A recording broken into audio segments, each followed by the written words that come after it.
The story of how I became an enthusiast is actually rather straightforward. I decided to put this out as a short get-to-know-me type video since I'm just starting out, and I also needed more time to make the video I was planning on putting out today. It's going to be a longer form project, and I'm super excited to push it out, but I just need more time to polish it. It'll probably be out in a couple days. Anyway, how I became an enthusiast. My sister has a theory that there are two kinds of families, those who vacation at beaches and those who vacation at amusement parks. I was lucky enough to vacation at amusement parks growing up. Most of these trips were when I was young, however, and since I cannot remember what rides I rode, I cannot count most of those credits sadly, even defunct ones.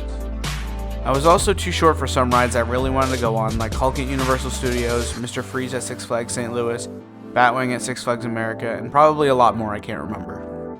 As I grew up, my family became more of a Disney family, while also going to Six Flags Darien Lake, or Darien Lake at the time. Complex history, check my first video for that. 3 to 4 times a year, as this is my home park. We did not really go to many other parks outside of Walt Disney World and Darien Lake until my sister went off to college and we kind of just ended up taking less vacations overall. This petered out until about 2016 when my family took a trip to Cedar Point right before I went off to college in August. I was with my ex at the time who hated roller coasters, unfortunately, so all I rode that day was Magnum and Mean Streak, but in the coming years, I would long to return to Cedar Point. I kept dating that ex through college, and so I went on a grand total of 1 new roller coaster in all 4 years of college, Thunderbird at Holiday World. Post-college, I did not have much of an interest in coasters or parks in general, plus there was a little current event going on you may have heard of that shut down most parks anyway. It wasn't until early 2022 that I started to get back into coasters.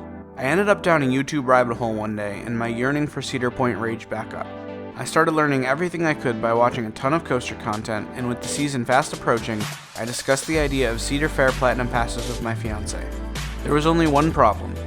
The closest Cedar Fair park is over 2 hours away and across an international border, with the next closest being 4 hours exactly from my door to the gate. I did the math and figured out about how many times we would need to visit parks to make it worth it, and we took the plunge. I'm so glad we did this, as we visited Cedar Fair parks on 12 separate days throughout the season, with more scheduled in the future, as well as Six Flags Darien Lake a few times, Hershey, and Waldameer.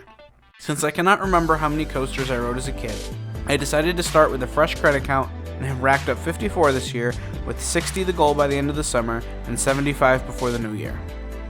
Well, that's it I guess. Like I said, it's a shorter video and I have a longer form video coming in a couple days. I hope to see you for that. I'm Josh from Station Wait. Have a great day.